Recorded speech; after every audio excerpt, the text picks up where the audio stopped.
French Philosophy, Part 5. Publisher's note claims this volume promotes magical theory too radical for the mainstream.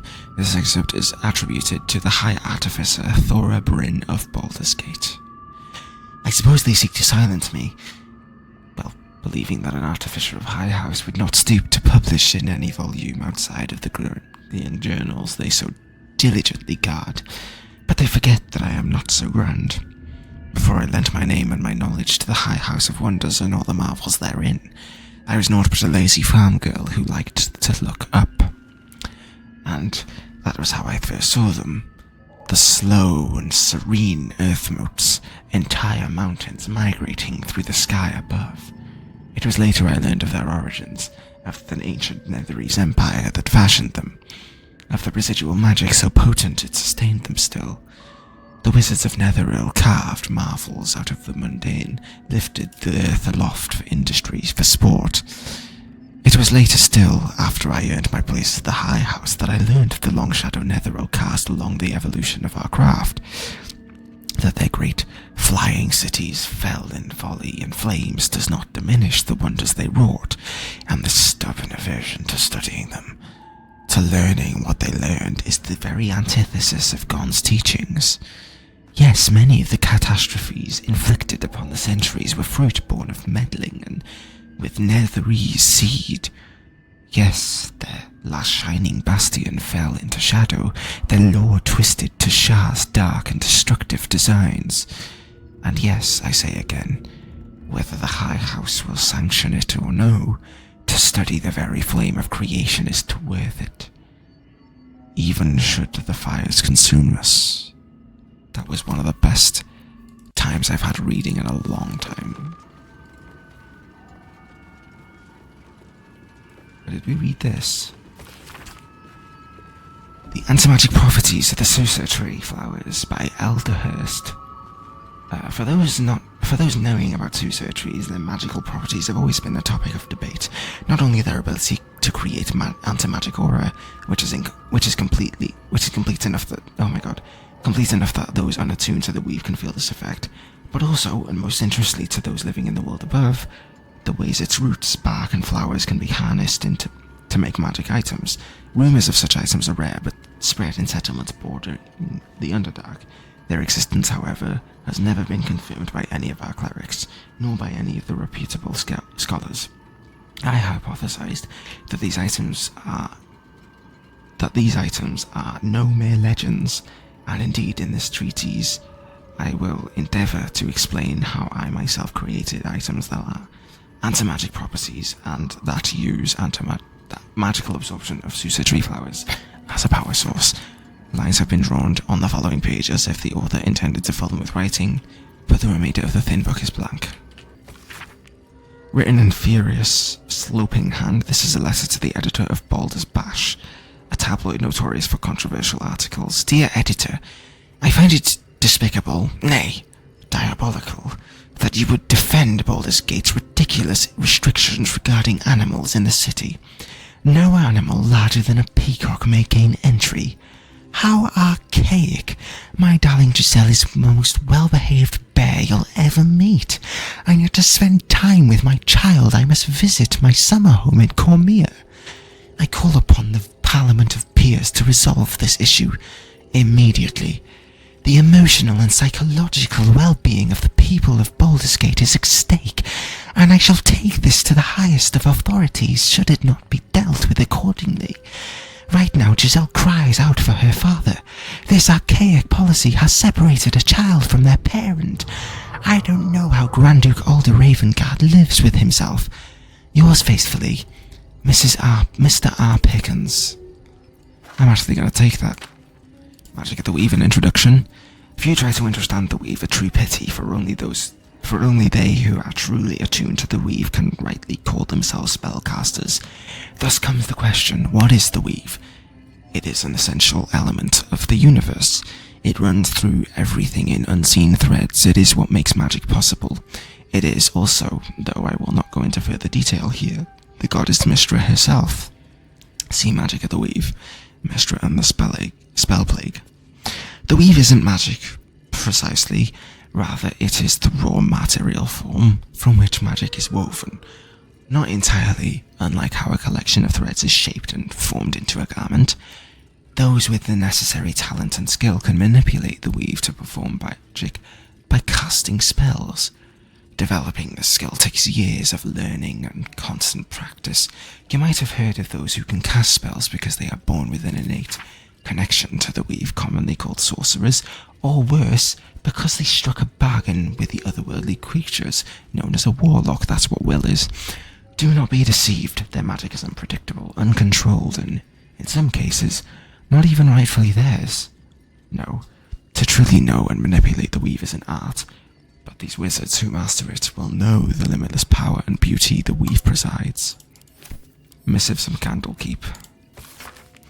A selection and collection of the most notable letters sent from Candlekeep. Many are dry reports of celestial movements of incomprehensible details of arcane rituals. However, this letter catches your eye. To Sage Elminster, over the past year I've gathered many of your letters to Master Gorion, so I wanted to be the one to deliver the sad news. Alas, he is with us no more. Gorion and his ward left Candlekeep soon after your last letter to keep him arrived. To him arrived, I mean. They departed in the middle of the night, but were waylaid shortly after the road to Beregost. The gate warden tells me that Gordon saw to it that several of his attackers joined him in the next world before he was struck down. I hope this brings you the same grim comfort it brings me. Of his ward there was no sign. In some better news, I received your letter to the library and was able to find much of the material you requested. It has been carefully secured and will travel with this letter. Yours in honour, Tristan P. Shale, librarian at Candlekeep. P.S. I hope you'll forgive my curiosity, but I might ask, why do you need so much information about Ballsport? What exactly are you working on? On Death and Resurrection.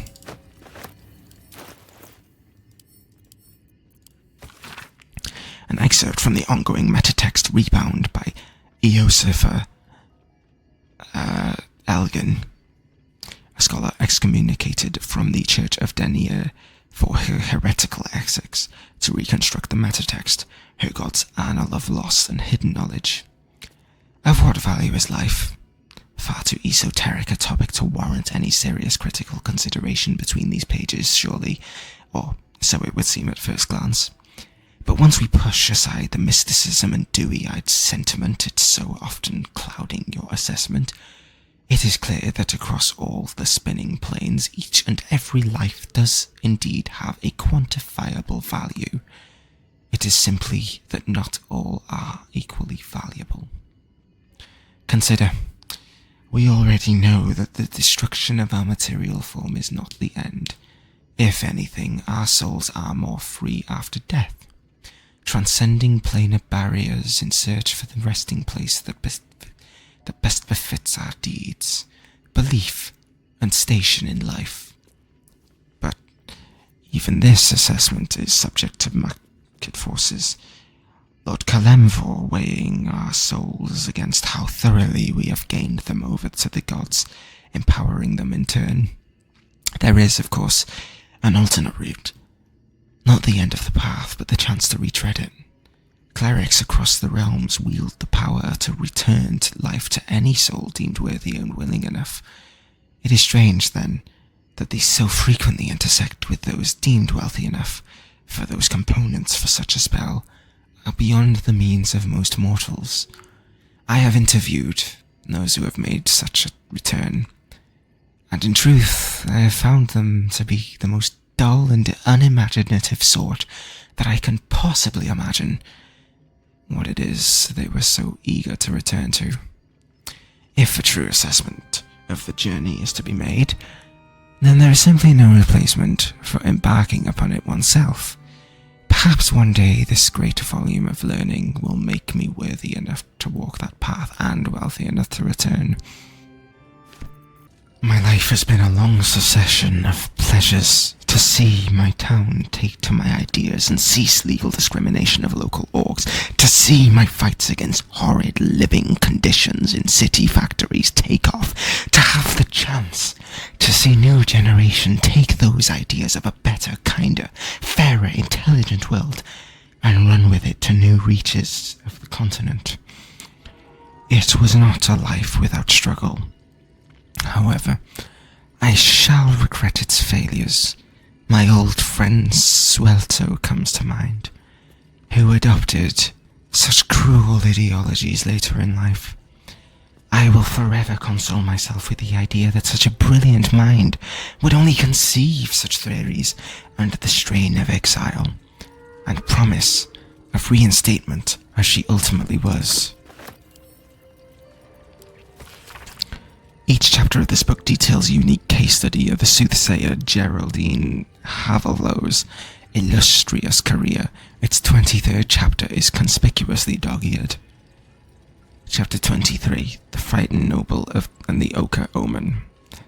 Hereunder I have transcribed the conversation between myself and a young nobleman of my lifelong acquaintance. Typically he came to me for guidance in matters of love and fortune, but his visit to me on one particular occasion stands out particularly in my mind. Himself, Madam, please, what I say to you is true. Perhaps you'd be so kind as to repeat it, for the record. The fellow I met was ochre of skin, with ears like an elf, and a nose half of a half-rotted corpse, markings like those of the Ford's hide, decorated to his skin. I see. What did he say as he approached you in the, misted glen upon your lands? The fellow, the creature, the man came to me slowly, a blade in his right hand. I was transfixed, as though stricken stiff by some magic. He held the sword below my chin and asked me something I could not understand. I could see it now, the blade silver as the moon in the lake, beneath my chin. Calm yourself, sir. You are quite safe. You say you could not understand what the fellow said? At first, no. At first I knew not what tongue it spoke, but he seemed to glean my conversation and tried the common instead. And he said, "Tell me now, which plane is this?" It was then I lost the grasp of my ghost, and fainted directly to the ground.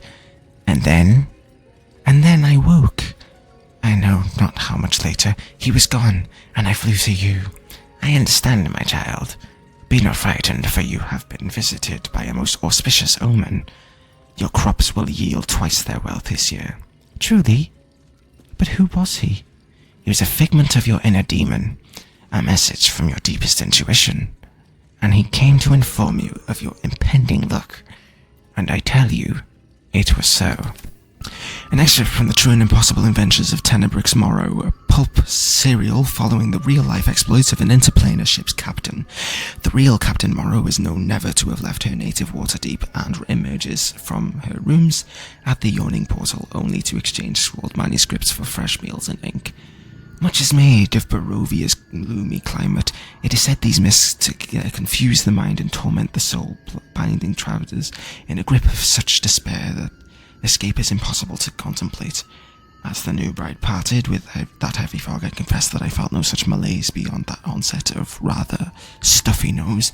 The same, I fear, could not be said of my crew, among those who had not already cast themselves overboard.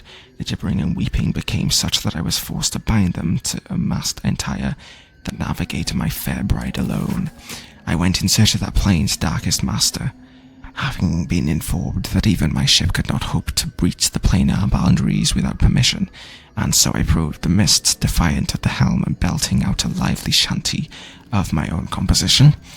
These invitation did not go unanswered.